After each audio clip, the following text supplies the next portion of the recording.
Good morning to all of you. आज हम discuss करेंगे ऑब्जेक्टिव ऑफ इन्वेंट्री। इन्वेंट्री होता क्या है? किसी भी कंपनी में प्रोडक्शन हो, उसकी डिमांड इक्वल टू सप्लाई होता है।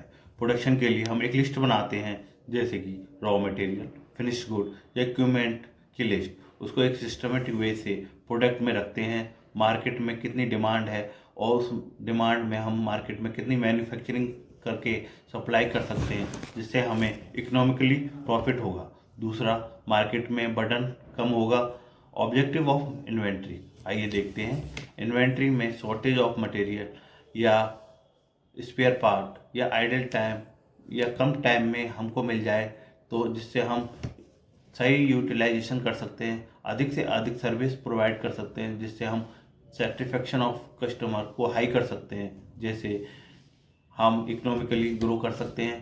कैपिटल इन्वेस्टमेंट को कंट्रोल कर सकते हैं। रॉ मटेरियल की कितनी ज़रूरत है उतना ही हम मंगाएंगे और इन्वेंट्री को कंट्रोल कर सकते हैं, या फिर जितनी डिमांड है उतना ही मैन्युफैक्चरिंग कर सकते हैं और इन्वेंट्री में कॉस्ट स्टोरेज को भी कम कर सकते हैं, जिससे हम एक्सपायरी ऑफ प्रोडक्ट, जो है हमारे प्रोडक्ट एक्सपायर होते हैं, उसको भी हम बहुत कम कर सकते हैं। इन्वेंट्री में साइंटिफिक बेसिक प्लान कर सकते हैं, जितनी रिक्वायरमेंट है मैन्युफैक्चरिंग कर सकते हैं। इन्वेंट्री में कम कर सकते हैं, और नहीं तो इन्वेंट्री में लॉस हो सकता है।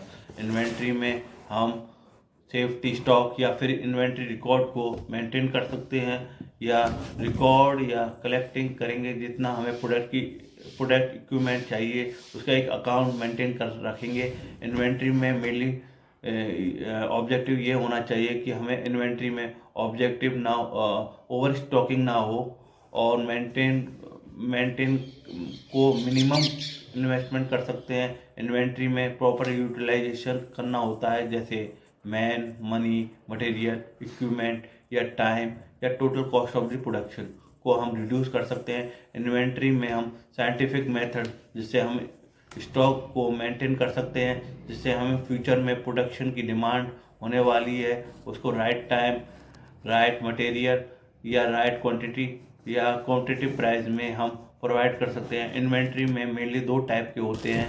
पहला होता है ऑपरेटिंग ऑब्जेक्टिव, दूसरा होता है हमारा फाइनेंशियल ऑब्जेक्टिव। ऑपरेटिंग ऑब्जेक्टिव में अवेलेबिलिटी ऑफ मटेरियल और अवॉइड ऑफ वेस्टेज। तीसरा, प्रमोशन ऑफ मैन्युफैक्चरिंग एफिशिएंसी। चौथा, डिटर्मिनेशन ऑफ डिफरेंट लेवल मतलब जिसमें मिनिमम लेवल कितना स्टॉक होना चाहिए और मैक्सिमम लेवल स्टॉक कितना होना चाहिए। Better service of to the customer. और दूसरा हमारा होता है फाइनेंशियल ऑब्जेक्टिव। फाइनेंशियल ऑब्जेक्टिव में इन्वेस्टमेंट में कितना हम ज़्यादा से ज़्यादा कितना इन्वेस्टमेंट लगा सकते हैं, मिनिमम कॉस्ट ऑफ इन्वेंट्री, और इन्वेंट्री ऑप्टिमाइजेशन, टर्नओवर को कितना हम प्रोडक्शन में कम कर सकते हैं, या हम स्टोरेज को हम कितना कम कर सकते हैं। ये सब हम फाइनेंशियल ऑब्जेक्टिव में देखते हैं। Thank you.